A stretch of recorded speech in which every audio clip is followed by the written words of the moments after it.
a secret later too.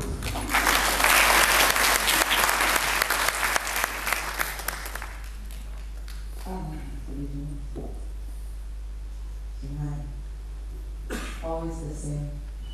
He's wonderful. I want you to please give him a big hand.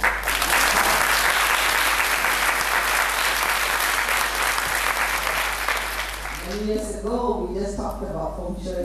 At that time, I was very busy working, and many years passed. Who would have guessed that many years later, I would get involved in Feng Shui, something that I took only as a hobby. And you may not believe it, but even now I take it as a hobby.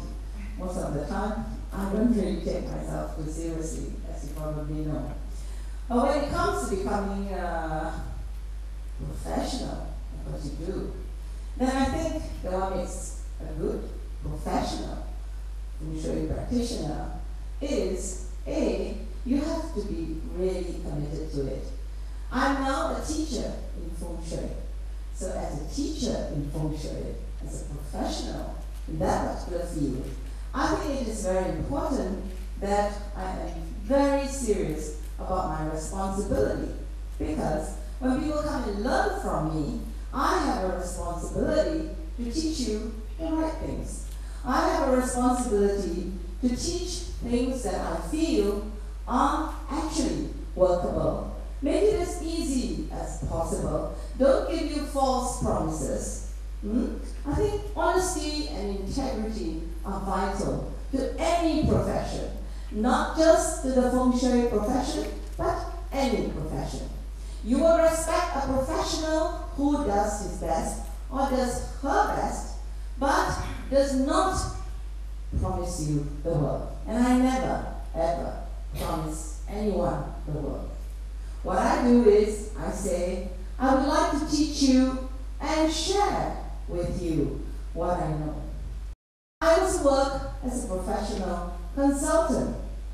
And because my time is very precious, I also tell them, quite frankly, it's very expensive.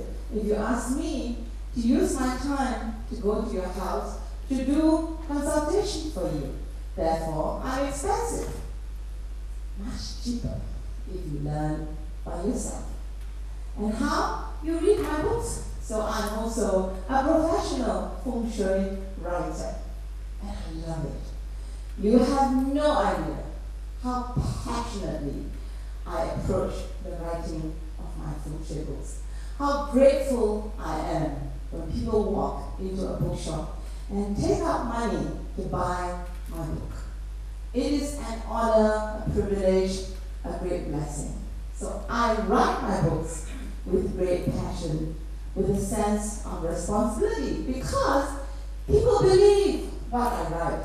People act on what I write. People take my advice, and it works for them. They write me, they tell me, and it gives me a high. That's what I believe makes me a good professional Feng Shui writer.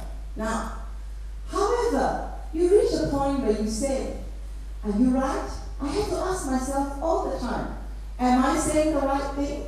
So I'm learning all the time. I learn from all the masters. I learn from the books. I learn from the internet, because a professional must keep on learning. That's what makes a good professional. In other words, what is the difference between being a Feng Shui professional, or being a medical doctor, or being a lawyer? You do the best you can. Okay? So that's what. And finally, before I sit down, I want to pass this message to everybody, that at the end of the day, it is the motivation that counts. Sure, you make money. Sure, there's plenty of money to be made in Feng Shui, in astrology, in anything.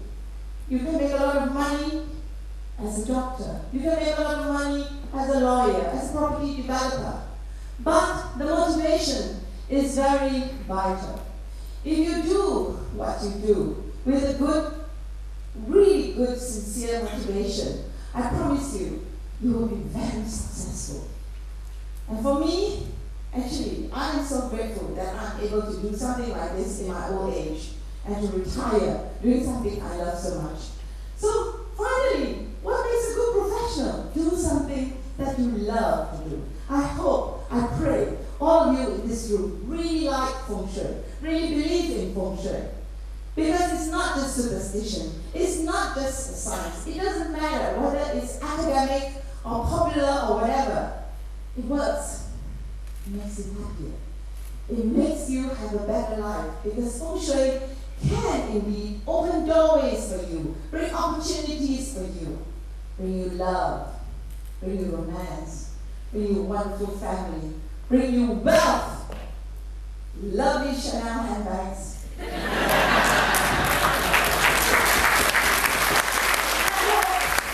Also for me, it brings me lots of great friends, and I hope it does the same for you. So that's my little spiel on professional Feng Shui. Thank you. Thank you. Thank you. The next one we are going to call upon, this is a man that I really respect him. I respect him because at that time he can convert classical Feng Shui into modern Feng Shui. I think he was the first in Singapore to have AutoCAD. AutoCAD. Of course now it's very common. You know AutoCAD we can draw your drawing by using IT. And he is also the one that can take Feng Shui practice into ISO approval. The only one in Singapore at the moment. Ladies and gentlemen, Grandmaster 2.mpg.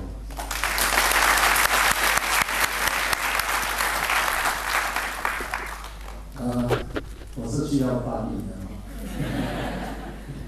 OK， 我们是祖传的行业啊，说我的朋友的这个白鹤艺人是23代，我是21代，所以这些压力都很重。所以当我的爸爸叫我做风水的时候，我要我爸爸证明那个风水到底是有没有用的。 Hi, my name is Mark. I'm doing translating for my dad. So, being a professional, the question being a professional Feng Shui master has a lot of pressure in it.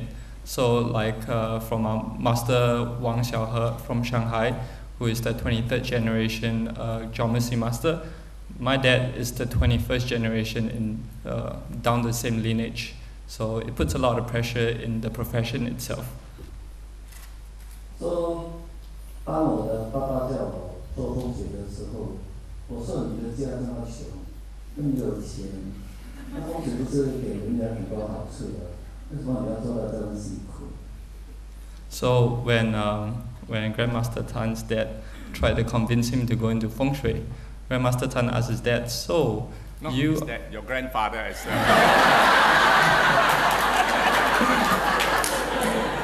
Right, my grandfather. That's a good one. My grandfather tried to convince my father to get into business, and my dad asked my grandfather, "So you are so poor. What can you? You are supposed to bring wealth to people, but why are you so poor?" It's not very convincing, right? So 我的这个爸爸就说，这个是你的福气，你好好把风水做起来，啊，因为我们历代都在朝廷这个做官。 所以不可以乱乱讲话，一讲错话就人头落地了。所以当我做风水的时候，压力很大。So, because my grandfather told my dad, "It's your fortune to be able to get into this line of business. You know, you should really grab the opportunity and do what you can because for generations we have been serving the imperial courts. So, you should, of course, uphold the standard of what we have been passing down through the generations." 说我爸爸在我27岁的时候就去世，说27岁我说给我自己3年了啊，30岁我就做风水，所以做到现在啊。那在新加坡做风水并不容易，因为我们新加坡的这个政府很严啊，做错什么东西都公赔，不然就罚你了啊。说我就想。 假如你要在新加坡做风水的话，你一定要有一个很好的管理、很好的组织，然后才能够在新加坡好好的